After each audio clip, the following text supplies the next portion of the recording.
Hello ladies and gentlemen, and welcome back to the second part of my video series where I showcase my Payday 2 builds so that I don't forget them when I prestige.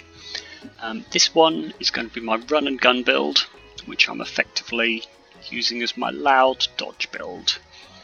So I'll do this for non-stealth missions, and the whole advantage of this build is it's got a very high dodge, which effectively means that 6 out of 10 bullets that would hit me will miss instead because of magic. As part of this dodge requirement, I've got a very low concealment, which is useful because it means that the build can be kind of used in stealth instead with a couple of tweaks, although I've got no silence weapons, so you have to definitely tweak that. But it can be used at the start of a loud mission to wander around and look for stuff if the situation requires it. The first thing that I've got to show you is my primary weapon. So I normally go with the akimbo jackets piece for this. For these SMGs I'm mainly going for damage, stability and concealment. So I've got a compensator for stability, I've got concealment boost, I've got a laser because lasers are useful. These will be my main weapons for killing big stuff. So if I've got a bulldozer, if I've got someone that needs to go down now, pull out the SMGs and just a quick burst to the chest and they are definitely going down quickly.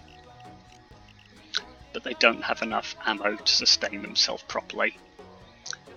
If you're going to use them a lot more, you'll need to make sure someone's got ammo bags because you can't sustain them from the ammo drops that you'll find.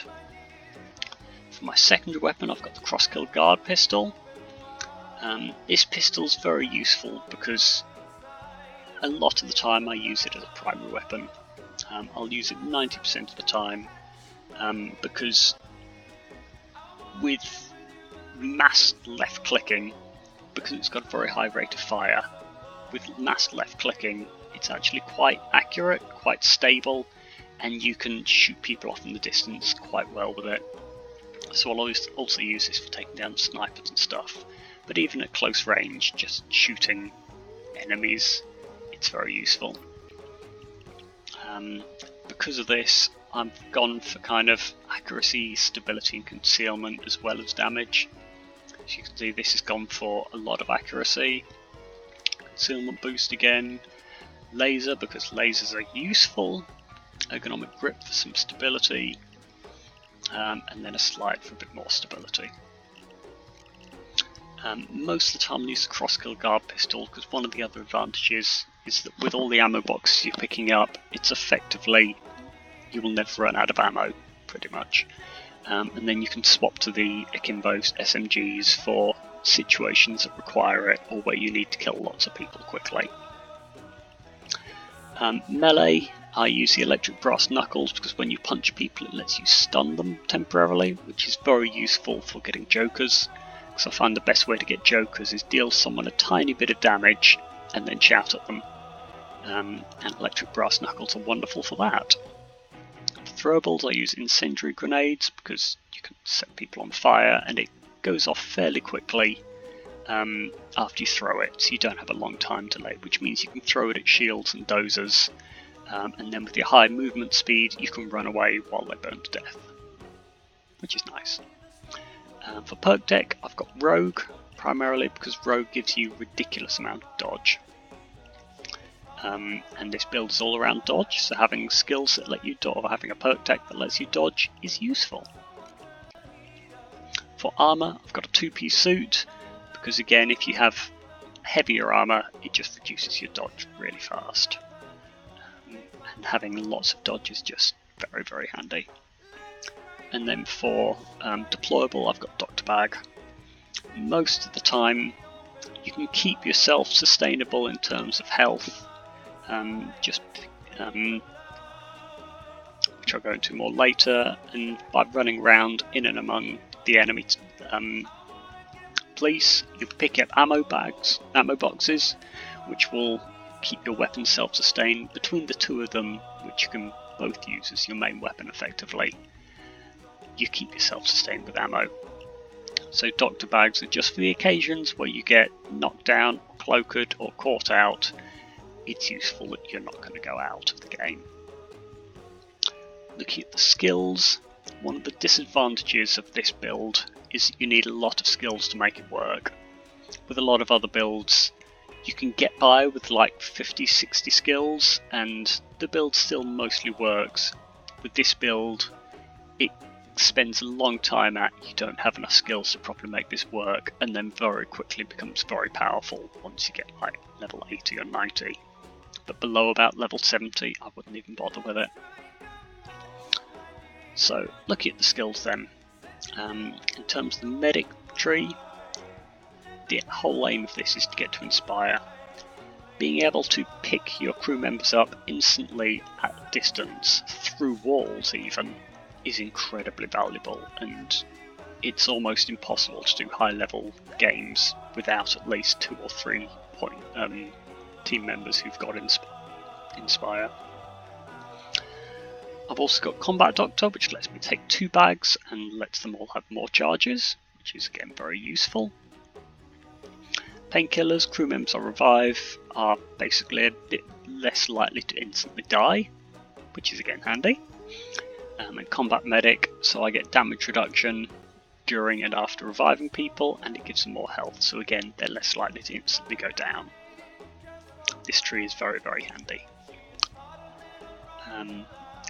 In terms of controller, the first point is effectively useless because you're never going to use cable ties. The second tier though, you get jokers, which is very handy for you. Effectively, you'll notice that you don't get any health regen from the perk deck or any of your other things, but jokers let you have health regen, which I find is very, very useful. Because it effectively means that if everything's going badly, you can just duck behind a corner, let your health, get your armour back, get your health back a bit, and you're good to go again. In terms of, you obviously need the first point of this to convert non-special enemies to fight your side. The other advantage with having jokers is it increases the number of bodies that you, the number of friendly teammates that you have. So rather than the enemy having to choose which of the 4 Payday crew to shoot at, they have to choose which of the 4 Payday crew and which of the 2 converted people to shoot at. So effectively your damage taken is reduced from 25% because there's 4 of you to about 15% because there's 6 of you.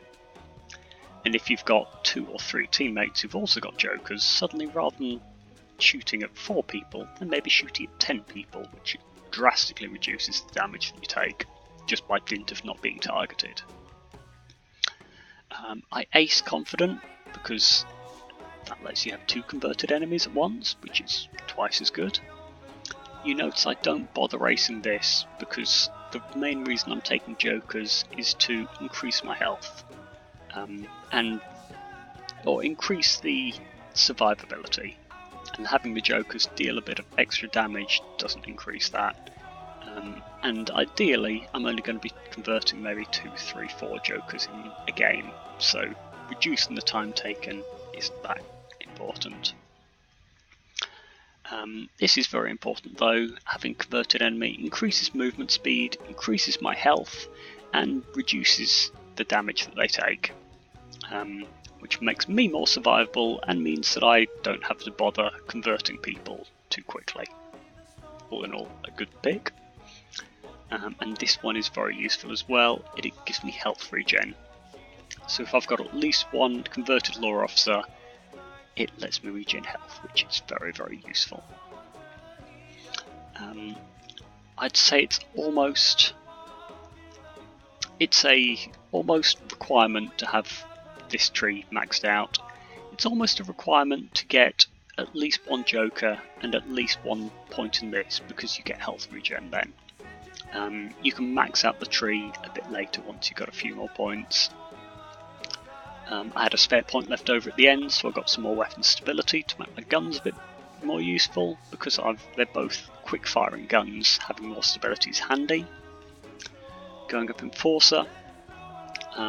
Again, by the way that this build works, I'm running around in amongst the enemy team a lot, so I'm going to be picking up a lot of ammo boxes. So increasing the pickup range is useful. Getting the enemy to drop more ammo boxes is again useful. Bullet Storm is fairly pointless. That just makes my ammo bags more powerful, but I'm not going to use an OVE saw, so it's better than nothing, and I need it to get to tier 3, which lets me place 2 ammo bags, and each ammo bag contains more ammo. Most of the time I use doctor bags rather than ammo bags, but if I've got a large team, sometimes it's useful to have ammo bags instead, and most people, or a lot of people, carry doctor bags because a lot of people like Inspire. So it's rarer to find someone with ammo. But the main reason I get this is to get up to the top of fully loaded.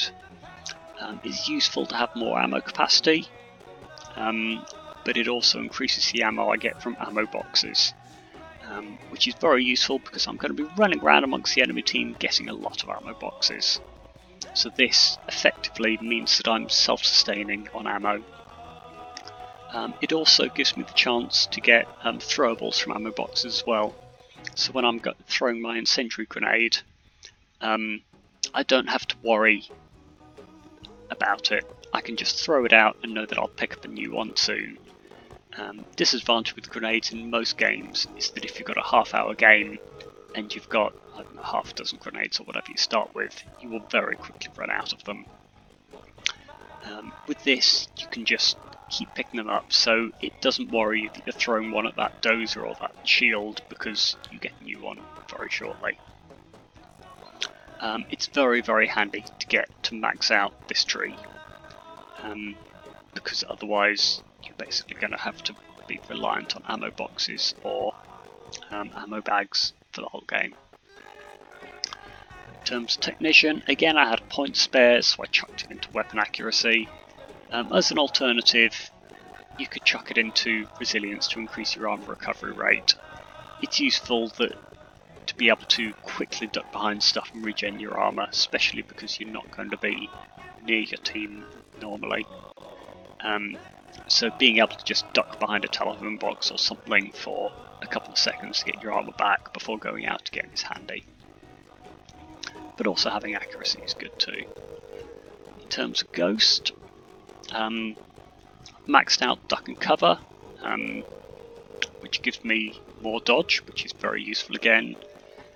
Also lets my stamina regenerate quicker, which is handy as well. More running, useful. Gives me more movement speed, which is good, and the ability to sprint in any direction, which is also good. The first tier of this increases the concealment of melee weapons by 2, which is very useful. Second tier increases the concealment of ballistic vests is useless because I have no ballistic vests. I'm using a 2-piece suit, so that's the only reason I've got that is because I can get to the top of Sneaky Bastard. Sneaky Bastard is one of the things that this build is built around. For every 3 points of detection rate under 35, I gain 1% dodge chance up to 10. What this means is if your detection rating is 5 or less, you get 10 extra points of dodge. And you will notice mine is very carefully 5 or less. If you want less concealed weapons, you can ace this instead, which means that your dodge chance, or your detection rating, needs to be under 25. But it costs a lot more points to get this, and if you can manage to get your detection rating under 5, it's just a lot cheaper. Other advantage of Sneaky Bastard is that it synergizes nicely with Low Blow, which gives you a 3% critical hit chance for every point of detection, or 3 points of detection rating under 35 up to 30. So effectively, if your detection rating is under 5, which we know it is because of Sneaky Bastard, you get 30% critical hit chance. Again, you can ace it, which means your detection rating only needs to be under 25, but you might as well get it under 5 if you can, because you save yourself 6 plus 8 points, you save yourself 14 points, which is a lot. To get to Low Blow, I got Optical Illusions, which is again very useful. 35% less likely to be targeted means effectively 35% less damage, especially when there's as we said earlier, a lot of jokers, a lot of people running around. There's always going to be someone else that they can target. And we've got second wind. When your arm breaks, your movement speed's increased for a few seconds, but that's mostly just to get up to these tiers. We don't have anything in fugitive at all. So that's my run and gun build. Have fun with it, guys. I hope you enjoy it.